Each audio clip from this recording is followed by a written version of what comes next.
ಪಾಕಿಸ್ತಾನ ನಮ್ಮ ವಿರುದ್ಧ ಯುದ್ಧ ಮಾಡ್ತು. ಯುದ್ಧ ಮಾಡುವುದರ ಜೊತೆಗೆ ನಮಗೊಂದು ದೊಡ್ಡ ಅನುಕೂಲ ಸಹ ಮಾಡಿಕೊಡ್ತು. ಯಾವ ರೀತಿ ಧರ್ಮ ಕೇಳಿ ಹಿಂದೂಗಳನ್ನ ಪಹಲ್ಗಾವ್ನಲ್ಲಿ ಬರ್ಬರವಾಗಿ ಹತ್ಯೆ ಮಾಡಲಾಯಿತೋ, ಈಗ ಕರ್ಮ ರಿಟರ್ನ್ಸ್. ಅಕ್ರಮವಾಗಿ ಭಾರತದಲ್ಲಿ ನೆಲೆಸಿರ್ತಕ್ಕಂತ ಬಾಂಗ್ಲಾದೇಶಿಗರನ್ನ, ಪಾಕಿಸ್ತಾನಿಯರನ್ನ, ಬರ್ಮಾದವರನ್ನ ಹೊರಗಟ್ಟಲಾಗ್ತಾ ಇದೆ. ಸುಮಾರು 2 ಕೋಟಿಗೂ ಹೆಚ್ಚು ಬಾಂಗ್ಲಾದೇಶಿಗರನ್ನ ಭಾರತ ಬಿಟ್ಟು ತೊಲಗುವಂತೆ ಆದೇಶ ಮಾಡಲಾಗಿದೆ. ನಾನೇ ಈ ಹಿಂದೆ ವರದಿ ಮಾಡಿದ್ದೆ, ರೋಹಿಂಗ್ಯಾಗಳನ್ನ ಒಬ್ಬೊಬ್ಬರನ್ನಾಗಿ ದಿಲ್ಲಿಯಿಂದ ಪೊಲೀಸರು ಕಸ್ಟಡಿಗೆ ಪಡೆದು ಸೇನೆಯ ಸಹಾಯದಿಂದ ಅಂಡಮಾನ್ ನಿಕೋಬಾರ್ ದ್ವೀಪಕ್ಕೆ ಕಳಿಸಲಾಗಿದೆ. ಅಲ್ಲಿಂದ ಸಮುದ್ರದಲ್ಲಿ ಈಜಿಕೊಂಡು ಬರ್ಮಾ ಸೇರಿದ್ದಾರೆ ನೋಡಿ. ಅದು ಕನ್ಫರ್ಮ್ಡ್ ನ್ಯೂಸ್. ನಾನು ಅದನ್ನು ವರದಿ ಮಾಡಿದಾಗ ಸಾಕಷ್ಟು ಜನ ಫೇಕ್ ಅಂತ ಇದ್ರು. ಸುಪ್ರೀಂ ಕೋರ್ಟ್ ಅಲ್ಲೇ ಅದ್ರ ಬಗ್ಗೆ ವಿಚಾರಣೆ ನಡೆದಿದೆ. ನ್ಯಾಯಾಧೀಶರು ಹೇಳಿರೋದು ಭಾರತ ಏನು ಧರ್ಮಛತ್ರ ಅಲ್ಲ ಅಂತ. ಈಗ್ಲೂ ಅಂತವರ ಪರ ಮೊಸಳೆ ಕಣ್ಣೀರು ಸುರಿಸೋರಿದ್ದಾರೆ ನೋಡಿ. ಇಲ್ಲೀಗಲ್ ಆಗಿ ಬಂದಿದ್ರು ಸಹ ಅವರನ್ನ ಆ ರೀತಿ ಸಮುದ್ರಕ್ಕೆ ಎಸೆದು ಬರೋದಾ ತಪ್ಪು ಅಂತ ಸಮರ್ಥನೆ ಮಾಡ್ತಾರೆ.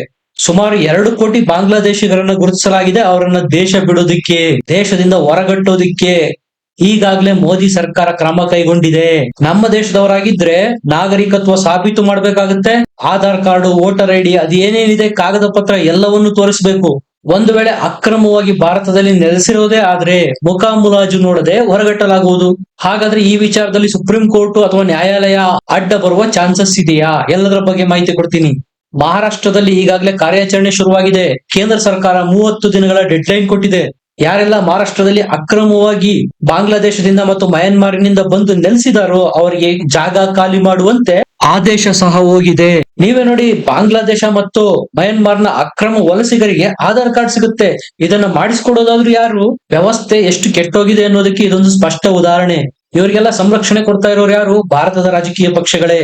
ಅಮಿತ್ ಶಾ ಈ ಹಿಂದೆ ಲೋಕಸಭೆಯಲ್ಲಿ ನಿಂತು ಹೇಳಿದ್ರು, ದಿಲ್ಲಿನಲ್ಲಿರ್ತಕ್ಕಂತ ಅಕ್ರಮ ಬಾಂಗ್ಲಾ ವಲಸಿಗರು ಹೊಂದಿರುವ ಆಧಾರ್ ಕಾರ್ಡ್ ವೆಸ್ಟ್ ಬೆಂಗಾಲ್ದು, ಪಶ್ಚಿಮ ಬಂಗಾಳದ್ದು ಅಂತ. ಓಟಿಗೋಸ್ಕರ ರಾಜಕಾರಣಿಗಳು ಭಾರತದ ಭದ್ರತೆಯನ್ನೇ ಅಡಕಿಟ್ಟಿದ್ದಾರೆ. ವೆಸ್ಟ್ ಬೆಂಗಾಲ್ನಲ್ಲಿ ದೀದಿಯ ದೊಡ್ಡ ವೋಟ್ ಬ್ಯಾಂಕ್ ಬಾಂಗ್ಲಾದೇಶದ ಅಕ್ರಮ ವಲಸಿಗರು. ಪಹಲ್ಗಾಮ್ ಘಟನೆಯ ನಂತರ ಮೋದಿ ಸರ್ಕಾರ ಫ್ರಂಟ್ ಫೂಟ್ಗೆ ಬಂದಿದೆ. ಸಬ್ಕಾ ಸಾಥ್ ಸಬ್ಕಾ ವಿಕಾಸ್ ಇನ್ನು ಮುಂದೆ ನಡೆಯೋದಿಲ್ಲ. ನಾನೇನು 2 ಕೋಟಿ ಅಕ್ರಮ ಬಾಂಗ್ಲಾ ವಲಸಿಗರಿದ್ದಾರೆ ಭಾರತದಲ್ಲಿ ಅಂತ ಹೇಳಿದೆ, ಅದಕ್ಕಿಂತ ಜಾಸ್ತಿ ಇದೆ. 10 ಕೋಟಿ ತನಕ ಇದೆ ಅಂತ ಹೇಳಲಾಗ್ತಾ ಇದೆ.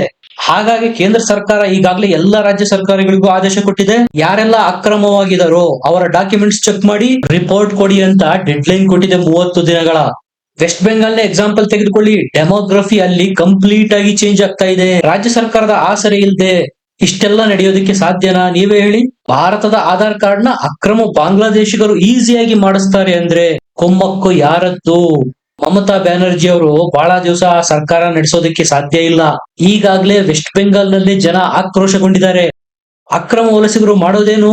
ಅಕ್ರಮವಾಗಿ ದೇಶದೊಳಗೆ ನುಸುಳಿದ್ದಲ್ಲದೆ ಅತಿಕ್ರಮಿಸಿಕೊಂಡು ಮನೆಗಳನ್ನು ಕಟ್ಕೊಳ್ತಾರೆ, ಅಲ್ಲೇ ವಾಸ ಮಾಡೋದಕ್ಕೆ ಶುರು ಮಾಡ್ತಾರೆ. ಅಂತಹ ಇಲ್ಲೀಗಲ್ ಕನ್ಸ್ಟ್ರಕ್ಷನ್ಸ್ ನ ಈಗಾಗಲೇ ಗುಜರಾತ್, ಹರಿಯಾಣ ಮತ್ತು ಮಹಾರಾಷ್ಟ್ರದಲ್ಲಿ ಧಾರಾಶಾಹಿ ಮಾಡಿರುವ ರಿಪೋರ್ಟ್ ಗಳನ್ನು ನೀವು ನೋಡಿದೀರಾ.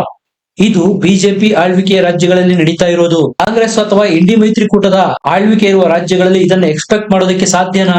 ಚೈನಾದವರು ಯಾವ ರೀತಿ 2019ರಲ್ಲಿ ಕೊರೋನಾ ವೈರಸ್ ನ ಪ್ರಪಂಚದಾದ್ಯಂತ ಸ್ಪ್ರೆಡ್ ಮಾಡಿದ್ರು, ಅದೇ ರೀತಿ ಬಾಂಗ್ಲಾದೇಶ, ಮಯನ್ಮಾರ್ ಮತ್ತು ಪಾಕಿಸ್ತಾನದವರು ಅಕ್ರಮ ವಲಸಿಗರನ್ನ ಭಾರತದೊಳಗೆ ಸ್ಪ್ರೆಡ್ ಮಾಡ್ತಾ ಇದ್ದಾರೆ. ಆಪರೇಷನ್ ಸಿಂಧೂರ ನಡೆಯದೇ ಇದ್ದಿದ್ರೆ, ಪೆಹಲ್ಗಾಮ್ ಘಟನೆ ನಡೆಯದೇ ಇದ್ದಿದ್ರೆ, ಮೋದಿ ಸರ್ಕಾರ ಅಕ್ರಮ ಬಾಂಗ್ಲಾದೇಶಿಗರ ವಿರುದ್ಧ ಈ ರೀತಿ ದಿಟ್ಟ ಕ್ರಮ ಕೈಗೊಳ್ಳೋದಿಕ್ಕೆ ಆಪೋಸಿಷನ್ ಪಾರ್ಟಿಯವರು ಬಿಡ್ತಾ ಇದ್ರ? ನೀವೇ ಯೋಚನೆ ಮಾಡಿ. ಆಹಾಕಾರ ಗುಲ್ಲೆಬ್ಬಿಸ್ಬಿಡ್ತಾ ಇದ್ರು. ಈಗ ಏನೂ ಮಾಡೋದಕ್ಕೆ ಸಾಧ್ಯ ಇಲ್ಲ. ಮಾತಾಡೋದಕ್ಕೆ ಹೋದ್ರೆ ದೇಶದ ಜನರೇ ಚೀಮಾರಿ ಆಗ್ತಾರೆ. ಇದೊಂದು ಸದಾವಕಾಶ ಅಂತ ಮೋದಿ ಸರ್ಕಾರ ಬಳಸ್ಕೊಳ್ತಾ ಇದೆ.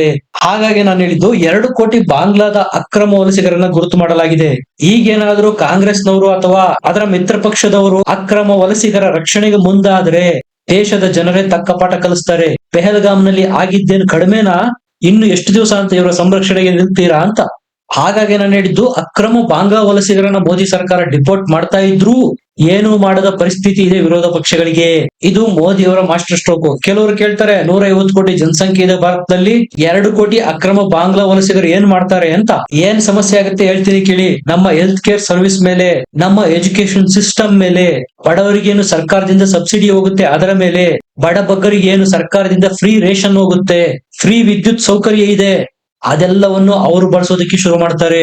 ಇಲ್ಲಿಗಲ್ ಆಗಿ ಭಾರತದೊಳಗೆ ನುಸುಳಿದ್ದಷ್ಟೇ ಅಲ್ಲದೆ ನಮ್ಮ ದೇಶದ ನಾಗರಿಕರಿಗೆ ಸಲ್ಲಬೇಕಾದ ಸೌಲಭ್ಯ ಸೌಕರ್ಯಗಳನ್ನ ಕಸಿದುಕೊಂಡು ಇಲ್ಲೇ ಜಾಂಡ ಹೂಡಿ ಜೀವನ ಮಾಡೋದಕ್ಕೆ ಶುರು ಮಾಡ್ತಾರೆ. ಸಹಜವಾಗಿ ರಾಜಕೀಯ ಪಕ್ಷಗಳು ನಾ ಮುಂದು ತಾ ಮುಂದು ಅಂತ ವೋಟರ್ ಐಡಿ ಕಾರ್ಡ್ ಮಾಡಿಸೋದಾಗಿರ್ಬೋದು, ಅವರ ರಕ್ಷಣೆಗೆ ಬರ್ತಾರೆ. ಯಾಕಂದ್ರೆ ಅವರಿಗೆ ದೊಡ್ಡ ವೋಟ್ ಬ್ಯಾಂಕ್ ಅದು. ಇದೇ ನೋಡಿ ವೆಸ್ಟ್ ಬೆಂಗಾಲ್ ನಲ್ಲಿ ಮತ್ತು ಕೇರಳದಂತ ರಾಜ್ಯಗಳಲ್ಲಿ ನಡೀತಾ ಇರೋದು. ಈಗ ಕೇಂದ್ರ ಸರ್ಕಾರ ಡೆಡ್ ಲೈನ್ ಕೊಟ್ಟು 30 ದಿವಸಗಳ ಒಳಗೆ ಅಕ್ರಮವಾಗಿರುವವರನ್ನ ಗುರುತಿಸಿ ಅವರ ಕಾಗದ ಪತ್ರಗಳನ್ನೆಲ್ಲ ಕಲೆಕ್ಟ್ ಮಾಡೋದಕ್ಕೆ ಸೂಚನೆ ಕೊಟ್ಟಿರುವುದರ ಹಿಂದೆ ಸಹ ಮೋದಿ ಅವರ ಮಾಸ್ಟರ್ ಸ್ಟ್ರೋಕ್ ಇದೆ. ಮುಂದೊಮ್ಮೆ ಇವರೇನಾದ್ರೂ ಸರ್ಕಾರದ ಕ್ರಮವನ್ನ ಪ್ರಶ್ನಿಸಿ ಸುಪ್ರೀಂ ಕೋರ್ಟ್ ಅಥವಾ ನ್ಯಾಯಾಲಯಕ್ಕೆ ಹೋದ್ರೆ ಮೋದಿ ಅವರಿಗೆ ಹೇಳೋದಕ್ಕೆ ಅವಕಾಶಗಳಿರುತ್ತೆ. ಇವರು ಅಕ್ರಮವಾಗಿ ಭಾರತದಲ್ಲಿ ನೆಲೆಸಿರ್ತಕ್ಕಂಥವ್ರು, ಕಾಗದ ಪತ್ರಗಳಿಲ್ಲ, ತಮ್ಮ ಕಾಗದ ಪತ್ರಗಳನ್ನ ಸಾಬೀತು ಮಾಡೋದಕ್ಕೆ 30 ದಿನಗಳ ಗಡುವು ಕೊಡಲಾಗಿತ್ತು, ಬೇಕಾದ ಎಲ್ಲ ಕ್ರಮಗಳನ್ನು ಕೈಗೊಳ್ಳಲಾಗಿದೆ. ಈಗ ಇವರನ್ನ ಡಿಪೋರ್ಟ್ ಮಾಡ್ತಾ ಇದೀವಿ ಅಂತ ಸುಪ್ರೀಂ ಕೋರ್ಟ್ಗೆ ಹೇಳುತ್ತೆ ಮೋದಿ ಸರ್ಕಾರ. ಆಗ ಯಾವ ನ್ಯಾಯಾಲಯವೂ ಏನೂ ಮಾಡೋದಕ್ಕೆ ಸಾಧ್ಯ ಆಗೋದಿಲ್ಲ. ಯಾಕಂದ್ರೆ ಬೇಕಾದ ಎಲ್ಲ ಕ್ರಮಗಳನ್ನ ಈಗ ಆಲ್ರೆಡಿ ತೆಗೆದುಕೊಂಡಿರೋದ್ರಿಂದ ಕೋರ್ಟಿಗಾದ್ರೂ ಸರ್ಕಾರಕ್ಕೆ ಸೂಚನೆ ಕೊಡೋದಕ್ಕೆ ಏನೂ ಉಳಿದಿರೋದೇ ಇಲ್ಲ. ಆಗ ಏನ್ ಹೇಳುತ್ತೆ ನ್ಯಾಯಾಲಯ, ಹೌದು ಅಕ್ರಮವಾಗಿ ಬಂದಿರೋರವರು ನಕಲಿ ವೋಟರ್ ಐಡಿ ಆಧಾರ್ ಕಾರ್ಡ್ ಮಾಡಿಸ್ಕೊಂಡಿದ್ದಾರೆ, ಅವರನ್ನ ಡಿಪೋರ್ಟ್ ಮಾಡಿರೋದ್ರಲ್ಲಿ ಯಾವುದೇ ತಪ್ಪಿಲ್ಲ ಅಂತ ನ್ಯಾಯಾಲಯ ಸಹ ಕೇಂದ್ರ ಸರ್ಕಾರದ ಬೆಂಬಲಕ್ಕೆ ನಿಲ್ಲುತ್ತೆ. ಅಂತಹ ಚಕ್ರವ್ಯೂಹನ ಮೋದಿ ಈಗ ಎಳೆದಿರೋದು. ಉದಾಹರಣೆಗೆ ಒಂದು ಎಕ್ಸಾಂಪಲ್ ಕೊಡ್ತೀನಿ ಕೇಳಿ. ಗುಜರಾತ್ ಅಲ್ಲಿ ಏನಾಯ್ತು, ಸುಮಾರು 50 ಜೆಸಿಬಿಗಳು 106 ಟ್ರಕ್ ಗಳನ್ನ ತಂದು ಅಕ್ರಮವಾಗಿ ನೆಲೆಸಿದ್ದಂತಹ ಬಾಂಗ್ಲಾದೇಶಿಗರ ಮನೆಗಳನ್ನ ನೆಲಸಮ ಮಾಡಲಾಯಿತು. ಆ ವಿಚಾರನೂ ಸಹ ಗುಜರಾತ್ ಹೈಕೋರ್ಟ್ಗೆ ಹೋಗಿತ್ತು. ಗುಜರಾತ್ ಹೈಕೋರ್ಟ್ ಏನ್ ಹೇಳಿತ್ತು, ಈ ವಿಚಾರದಲ್ಲಿ ನಾವು ಇಂಟರ್ಫಿಯರ್ ಮಾಡೋದಿಲ್ಲ. ಅಕ್ರಮವಾಗಿರ್ತಕ್ಕಂತಹ ವಲಸಿಗರವರು ಅವರನ್ನ ಡಿಪೋರ್ಟ್ ಮಾಡಿರೋದ್ರಲ್ಲಿ ಯಾವುದೇ ತಪ್ಪಿಲ್ಲ. ಭಾರತ ಏನು ಧರ್ಮಛತ್ರ ಅಲ್ಲ ಅಂದಿರೋದು ಕೋರ್ಟು. ಇದರ ಅರ್ಥ ಏನು, ಮೋದಿ ಬೇಕಾದ ಎಲ್ಲ ಪ್ರಿಕಾಷನರಿ ಮೆಜರ್ಮೆಂಟ್ಸ್ ನ ತೆಗೆದುಕೊಂಡಿದ್ದಾರೆ. ಮುಂದೊಮ್ಮೆ ನ್ಯಾಯಾಲಯದಲ್ಲಿ ಇದು ಪ್ರಶ್ನೆ ಮಾಡಿದ್ರೂ ಸಹ ಸರ್ಕಾರದ ಪರವಾಗಿ ನ್ಯಾಯಾಂಗ ವ್ಯವಸ್ಥೆ ನಿಲ್ಲಬೇಕು. ಆ ರೀತಿಯ ಮಾಸ್ಟರ್ ಸ್ಟ್ರೋಕ್ ಎಳೆದಿದ್ದಾರೆ ಮೋದಿ. ಅದೇ ಕೆಲಸ ಬಿಜೆಪಿ ರೂಲ್ ಇರ್ತಕ್ಕಂಥ ಹರಿಯಾಣದಲ್ಲೂ ಆಗ್ತಾ ಇದೆ, ಮಹಾರಾಷ್ಟ್ರದಲ್ಲಂತೂ ಶರವೇಗದಲ್ಲಿ ಆಗ್ತಾ ಇದೆ. ಅಕ್ರಮ ಬಾಂಗ್ಲಾ ವಲಸಿಗರ ಪರ ಮೊಸಳೆ ಕಣ್ಣೀರು ಸುರಿಸೋರ್ಗೇನು ದೇಶದಲ್ಲಿ ಕಡಿಮೆ ಇಲ್ಲ. ಪ್ರಶಾಂತ್ ಭೂಷಣ್ ರಂತವರು ಅವರ ಪರವಾಗಿ ದಿಲ್ಲಿನಲ್ಲಿ ಕಾನ್ಫರೆನ್ಸ್ ಮಾಡ್ತಾರೆ. ಈಗ ಅಮೆರಿಕದ ಬಾಯನ್ನು ಸಹ ಮುಚ್ಚಿದ್ದಾರೆ ಮೋದಿ. ಯಾವುದೇ ವೆಸ್ಟರ್ನ್ ಮೀಡಿಯಾಗಳು ಸಹ ಹ್ಯುಮ್ಯಾನಿಟಿಯ ಕಾರ್ಡ್ ಪ್ಲೇ ಮಾಡೋದಕ್ಕೆ ಸಾಧ್ಯನೇ ಆಗೋದಿಲ್ಲ. ಅದೇ ಹೇಗೆ ಹೇಳ್ತೀನಿ ಕೇಳಿ. ಟ್ರಂಪ್ ಅಧಿಕಾರಕ್ಕೆ ಬಂದಾಗ ಅಮೆರಿಕದಲ್ಲೂ ಸಹ ವಲಸಿಗರ ಸಮಸ್ಯೆ ಜಾಸ್ತಿ ಇತ್ತು. ವಲಸಿಗರಿಗೆ ಕೈಗೆ ಕಾಲಿಗೆ ಸರಪಳಿ ಕಟ್ಟಿ ಅಮೆರಿಕದ ವಿಮಾನಗಳಿಗೆ ತುಂಬಿ ಹೊರದಬ್ಬಲಾಗಿತ್ತು.